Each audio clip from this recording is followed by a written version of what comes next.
दोस्तों, हम सब अमीर बनना चाहते हैं और हम सब यही चाहते हैं कि एक एज के बाद हमें कोई भी काम न करना पड़े, सारा पैसा खुद ब खुद ग्रो होता रहे और हम फाइनेंशियली फ्री हो जाए। लेकिन ऐसी कौन सी प्रॉब्लम आती है जिससे कि लाखों की इस भीड़ में सिर्फ कुछ ही लोग अमीर बन पाते हैं, जबकि सोचते तो सब है। तो दोस्तों, यहाँ पर वो प्रॉब्लम है एसेट पर खर्च न करना। एक गरीब माइंडसेट और एक अमीर माइंडसेट वाले लोगों के बीच में सिर्फ यही फर्क है कि गरीब माइंडसेट वाला पर्सन जिंदगी भर पैसे कमाने के बाद भी वो सिर्फ और सिर्फ लाइबिलिटीज में ही अपने पैसों को खर्च करता है और वो उसे बढ़ाता ही रहता है, जबकि एक अमीर माइंडसेट वाला व्यक्ति हमेशा अपने पैसों को एसेट में खर्च करता है और आगे भी उसके एसेट को ग्रो ही करता रहता है। और यही कारण है जिससे कि वो बहुत ही जल्दी फाइनेंशियल फ्री भी हो जाता है। अब आप यहाँ पर ये सोच सकते हैं कि इन एसेट्स और लाइबिलिटीज के बीच में क्या फर्क होता है। तो दोस्तों, आइए इसे बहुत ही ज्यादा सिंपल शब्दों में समझ लेते हैं। मान लीजिए दोस्तों कि आप यहाँ पर एक 22 साल के यंग इंडिविजुअल हो और आपने अभी अपने ग्रेजुएशन को कंप्लीट करके जॉब करना शुरू कर दिया है और आपकी अब मंथली इनकम जनरेट होने लगी है। तो अब आप ऑफिस में जाने के लिए पब्लिक ट्रांसपोर्ट का यूज करते हो, लेकिन फिर आप ऑफिस में ये देखते हो कि आपके सारे दोस्त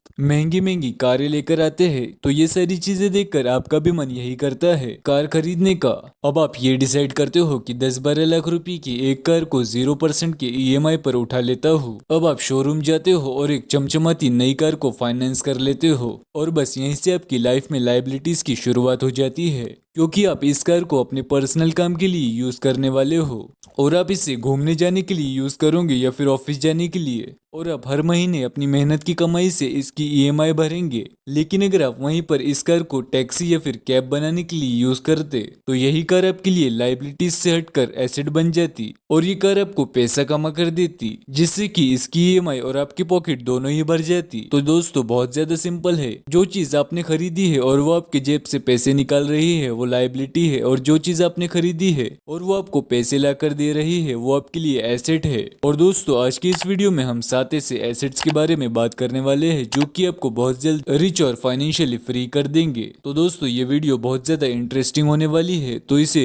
लास्ट तक जरूर देखें। तो दोस्तों, अब एसेट की इस लिस्ट में पहला नाम आता है रियल एस्टेट का। भले ही आज के टाइम में लोग लैंड या फिर प्रॉपर्टी खरीदने के लिए क्रिटिसाइज करने लगे हैं और उससे ओल्ड फैशन समझने लगे हैं, लेकिन फोर्ब्स के अनुसार रियल एस्टेट ही एक ऐसा सेक्टर है जिसने कि कई सारे लोगों को मिलीनियर या फिर बिलीनियर बनाया है और आज के टाइम पर भी बहुत सारा पैसा बना कर दे रहा है। और ये चीजें तो हम हमारे आसपास भी देख सकते हैं। हम कई सालों से ये देखते आ रहे हैं कि प्रॉपर्टीज के दाम बढ़ते ही जा रहे हैं और प्रॉपर्टी से ज्यादा महंगाई शायद ही किसी सेक्टर में होंगी, और इस सेक्टर में रिस्क तो बिल्कुल ही ना के बराबर है। और अगर आप इस प्रॉपर्टी को रेंट पर चढ़ा देते हो तो आपको ये रेंटल इनकम भी ला कर देता है। और इस वर्ल्ड में शायद ही कोई ऐसा रिच पर्सन हो जो कि अपनी प्रॉपर्टी से रेंटल इनकम नहीं कमाता हो। और रियल एस्टेट में रिच लोग दो तरीके से अपनी इनकम को जनरेट करते हैं। पहला तरीका है फ्लिप, जिसमें कि अमीर लोग एक प्रॉपर्टी को सस्ते दामों में खरीद लेते हैं और उसके बाद उसका रेनोवेशन कराते हैं और फिर कुछ सालों बाद जब उसका रेट आसमान छूने लगता है तो उसे सेल कर देते हैं। और वहीं पर अगर दूसरे तरीके को देखें तो वो है होल्ड करना, जिससे कि ज्यादातर रिच लोग अपनाते हैं और वो अपनी प्रॉपर्टी को नहीं बेचते और वो इसका इस्तेमाल बैंक से लोन लेने के लिए करते हैं, क्योंकि रियल एस्टेट वो सेक्टर है जिसमें कि बैंक सबसे ज्यादा जल्दी लोन को अप्रूव कर देती है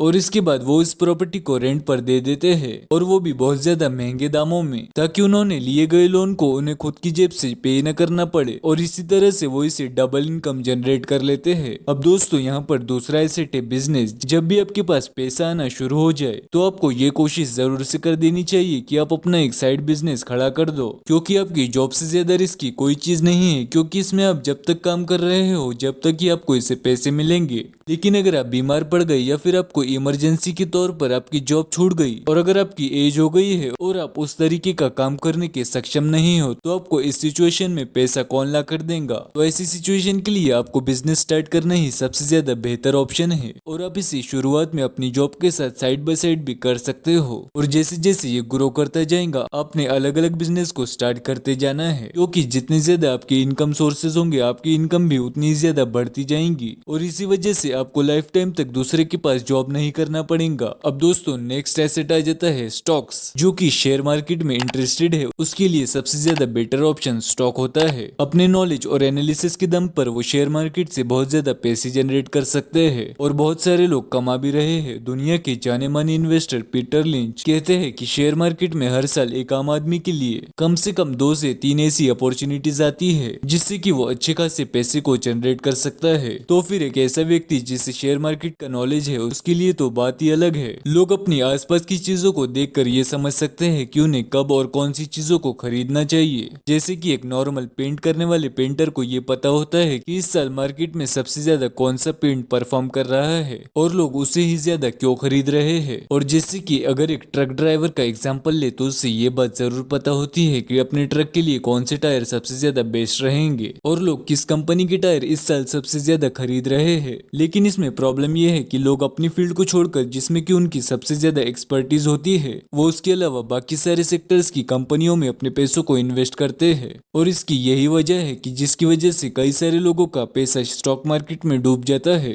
और फिर लोग ये कहना शुरू कर देते हैं कि शेयर मार्केट बहुत ज्यादा रिस्की होता है और इसमें पैसे डूब जाते हैं। और इसमें यही बात है कि लोग अपनी नॉलेज और एक्सपर्टीज का सही से इस्तेमाल नहीं करते। लेकिन दोस्तों अगर आपके पास स्टॉक मार्केट का बिल्कुल भी नॉलेज नहीं है तो आप इंडेक्स फंड में अपने पैसों को इन्वेस्ट कर सकते हो, क्योंकि इसके अंदर हमेशा ही इंडिया की टॉप कंपनीज रहती है जिसकी वजह से आपको एक अच्छा खासा रेवेन्यू जनरेट हो जाता है। यहाँ पर आपका रिस्क भी काफी ज्यादा कम हो जाता है। और जब जब स्टॉक मार्केट डाउन जाना शुरू हो जाती है तब तब अमीर लोग इंडेक्स फंड में कई सारे पैसे लगाते हैं जो कि उन्हें बदले में 15 से 16% के रिटर्न देता है, जो कि उन्हें शायद ही कहीं पर मिल पाए। वॉरेन बफेट ये कहते हैं कि हमें मार्केट में तभी सबसे ज्यादा पैसा इन्वेस्ट करना चाहिए जबकि लोग पैसा इन्वेस्ट करने से डर रहे हो। और रिच माइंडसेट वाले लोग बिल्कुल ही ऐसा ही करते हैं। जब भी मार्केट क्रैश होती है तब मिडिल क्लास और पुअर लोग डर जाते हैं और उसका रीजन यही होता है कि वो जल्द से जल्द अपने स्टॉक्स को बेचकर मार्केट से आउट होने की कोशिश करते हैं, जबकि वो उस बात को भूल जाते हैं कि जो स्टॉक उन्होंने ऊंचे दाम पर खरीदा था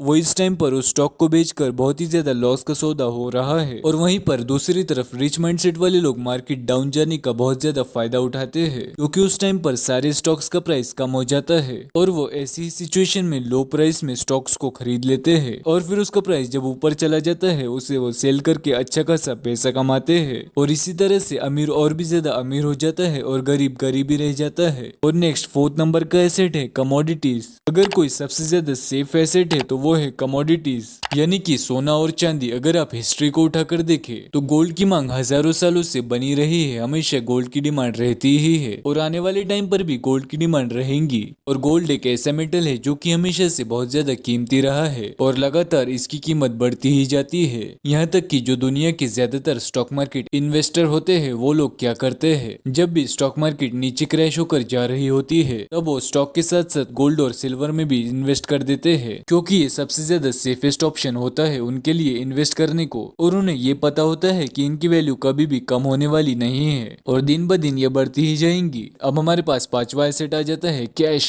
अब दोस्तों आपको यहाँ पर ये लग रहा होगा कि कैश कैसे एक एसेट हो सकता है, लेकिन दोस्तों सच यहाँ पर यही है कि आपके पास कैश होना किसी सुपर पावर से कम नहीं है। यहाँ तक कि एप्पल जैसी बड़ी कंपनी भी अपने पास बहुत सारा कैश रखती है ताकि वो मार्केट में आने वाली अपॉर्चुनिटीज को ट्रांजैक्शन फेलियर के तौर पे मिस न कर दे। और उनकी कोशिश यही रहती है कि मार्केट में जब भी कोई नई और बेहतर अपॉर्चुनिटी आए वो उसे जल्दी से जल्दी ग्रैब कर ले, वो भी फास्ट ट्रांजैक्शन यानी कि कैश का यूज करके। साथ ही मार्केट में ऐसा भी होता है कि कैश में पेमेंट करने से मार्केट में चल रही टीम में आपको ऑफर भी मिल जाता है और आपको उससे प्रॉफिट भी हो जाता है। नेक्स्ट 6th एसेट है इंटेलेक्चुअल प्रॉपर्टी। दोस्तों इंटेलेक्चुअल प्रॉपर्टी भी एक टाइप का एसेट ही होता है। इसमें 4 चीजें आती है। पहला है ट्रेडमार्क, दूसरा है कॉपीराइट, तीसरा है पेटेंट और चौथा आ जाता है ट्रेड सीक्रेट। जब भी आप किसी नई टेक्नोलॉजी या फिर कोई चीज का इन्वेंशन करते हो तो आप उससे अपने नाम पर पेटेंट करवा सकते हो। उससे ये होगा कि अगर आगे चलकर कोई भी कंपनी या फिर इंडिविजुअल उस चीज का यूज करेगा तो उसके थ्रू आपको पैसा मिलेगा। और उसके अलावा अगर आप चाहे तो अपने पेटेंट को मनचाहे प्राइस में सेल भी कर सकते हैं। बाकी कॉपीराइट में ऐसा होता है कि मान लीजिए आप एक म्यूजिक कंपनी के मालिक हो और आपकी कंपनी ने कई सारे म्यूजिक और बढ़िया से सॉन्ग को क्रिएट किया है। अब अगर यहाँ पर कोई भी व्यक्ति आपके सॉन्ग को अपने फिल्म या फिर वीडियो में यूज करेगा,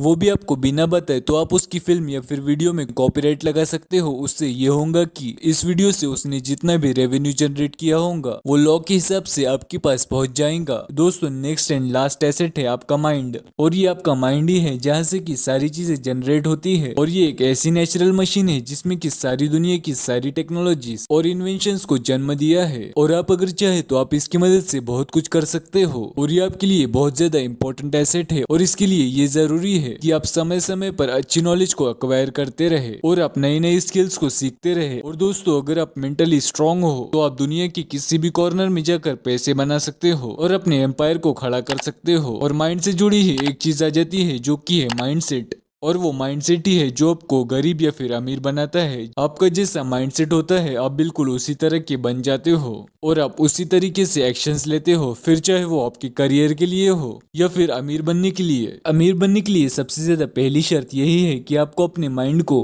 क्लोज नहीं बल्कि पॉजिटिव और ओपन बनाना होगा। और इस दुनिया में जितने भी ज्यादा बिलियनियर लोग हुए हैं उन्होंने पहले एक ही चीज पर काम किया है, वो है थिंकिंग और अपने थॉट्स पर। क्योंकि दुनिया में कोई भी चीज हो सबसे पहले आपको उस चीज का विचार ही आता है और फिर उसके बाद आप उसे इम्प्लीमेंट करते हो। इसीलिए आपको सबसे पहले अपने माइंडसेट को चेंज करना होगा और इसीलिए आपको ये सोचना शुरू करना होगा कि आप भी अमीर और फाइनेंशियली फ्री बन सकते हो। और दोस्तों उसके बाद आती है इम्प्लीमेंट करने की बारी, जिसमें कि आपको अपने नॉलेज, सिचुएशन और मार्केट के एनालिसिस करके वो तरीका निकालना होगा जिससे कि आप जल्दी से जल्दी एक रिच और फाइनेंशियली फ्री बन जाए। आप चाहे तो इसके लिए सक्सेसफुल लोगों की लाइफ स्टोरीज का सहारा ले सकते हैं और उनसे बहुत कुछ सीख सकते हैं। और ऐसी ही चीजें देखने के लिए आप हमारे चैनल को भी जरूर से सब्सक्राइब कर सकते हैं। दोस्तों आपको ये वीडियो कैसा लगा आप हमें नीचे कमेंट करके जरूर से बताएं। अगर वीडियो पसंद आया होगा तो वीडियो को जरूर से लाइक करें।